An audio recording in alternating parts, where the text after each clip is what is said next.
What is going on, guys? PaPaSea back with another video for you guys, bringing you an NPA Season 3, I guess, update video. I don't know what to call it. So, right now, we're sitting in Week 4. PAX East is going on, and a lot of coaches in the NPA are going to PAX. So, what they decided to do was essentially give everybody a bye week, push the season back by 1 week. So, now the last week will... I know, it's a little weird, but basically... everyone has a bye week, and the season's going to be a week longer now. However, it's a bit unfortunate because our bye week was actually scheduled for this week as well. That means we have back-to-back bye weeks, which is something I wanted to avoid, but it is what it is, I guess. It's definitely a lot more convenient for the other coaches if they get this week off, because not everyone will be able to battle. Either way, we have 2 bye weeks, so we definitely have a lot of things I want to do. A lot of transactions, a lot of team building, a lot of evaluating the team that I'm going to do with my front office a little later. So, first thing is first, what we did was we traded Suicune for Mimikyu. Now, to backtrack a bit, I guess I should say, Steve, who was coach of the Milwaukee Bucks, he left the league, and King Bub took over his team. Now that team is the Munchlaxer United, and then Vump also had to leave, and Willow took over his team. Willow's team is the something Kingler, United Kingler maybe? I don't really remember. Sorry, Willow. So what happened was, what we decided to do is for these new coaches is we decided to give them essentially free transactions for a week. Now, the way the league works is every coach normally only gets 3 transactions. A transaction is defined as either a free agent acquisition or a trade. So, for example, if I have Jirachi and I go, oh, hey, Pum, let's trade Jirachi for Kieran Black. I'm not going to do that. That would count as a transaction. Transversely, if, let's say, Keldeo is a free agent, I say, oh, hey, Keldeo, I want to pick you up. I'll drop Keldeo, or I'll drop Jirachi for you. That's one transaction. And then if I were to say, hey, Pum, let's trade Jirachi and Zapdos for, I guess, what does he have? Kieran Fortress. Yeah, Kieran Fortress.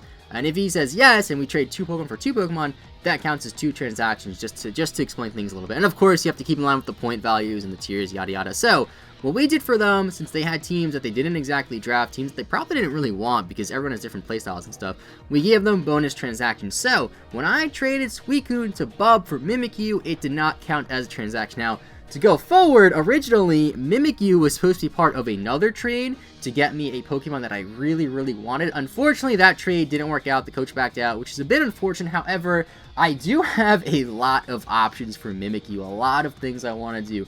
There's 2 potential trades I could do. One of them, I have to get the other coach to say yes. The other one, somebody contacted me like an hour ago, actually, about this trade.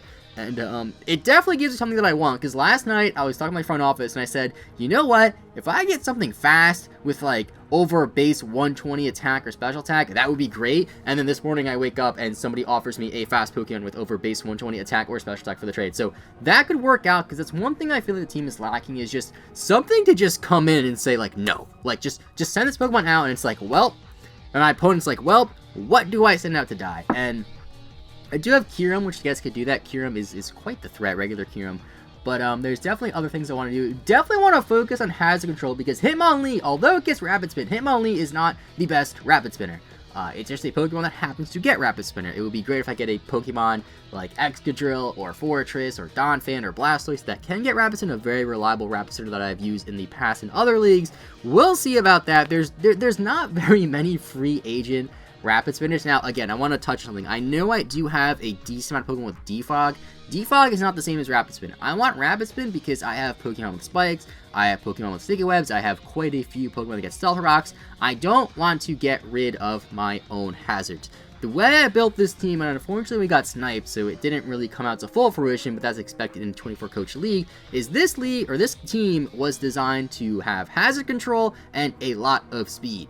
And if I have hazard control and a lot of hazards, and I defog my own hazards away, that doesn't really help me. So, definitely a lot of things I want to do. We definitely have some good options. We are 0-3, however, we're only like 1 game out of playoffs, I'm pretty sure. Now, another unfortunate thing, man, we just have bad luck. Like, let's just address the elephant in the room. Like, we have horrible luck, because unfortunately, Joe, who's in our division in gold, was supposed to play Duncan, but Duncan had to forfeit, so Joe essentially got a free win for that, which is unfortunate, because the way it works is there's 4 different divisions or conferences. I forget the name of them exactly, but there's red, blue, gold, and silver. We're in gold. There's 6 teams in each of them, and the top 3 make playoffs. We're currently sitting at 4. We're only 1 game behind, which is pretty cool, so we do have a good chance. When we come back, I'm pretty sure we play Willow, which should be really fun, because he's a new coach. It'll be his first battle. So, lots of things, and also next week, expect another update video, because I am almost definitely going to do more transactions. That's one of the advantages of having the 2 bye weeks, is I can take my time with transactions, really look at my team, and really plan for the future. Gotta see what Pokemon will be good looking forward. I gotta see how I can improve the team, because I feel like the core team, like the main Pokemon on my team, I would consider the main Pokemon Zapdos, Blaziken, and Kyurem. Those 3 are like the dons of the team. They're definitely my favorite Pokemon, and I definitely enjoy using this team.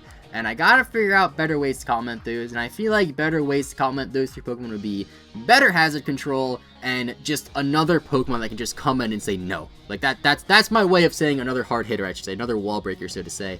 To be honest, I was really considering dropping Suicune for Diggersby, which was a free agent, and then Willow joined the league and picked up Diggersby. So I was like, well, damn, that sucks, because in the past I used a very, very fun team with Zapdos and Diggersby. It wasn't a league team, it was just a Wi-Fi team, and it was so fun to use. Unfortunately, we can't do that. Either way, though, to wrap things in a nutshell, we have 2 bye weeks, this week and next week. PAX East is going on. I'm not there, unfortunately. When we come back, we should bounce back. Last time we took an L, but tonight to bounce back. I just cringed so hard saying that. Either way, I'm gonna stop rambling. Let's turn things around. Expect more transactions next week. Have a good rest of your day. Keep rooting for your New York Klinks, and I will see you guys next time. Bye bye.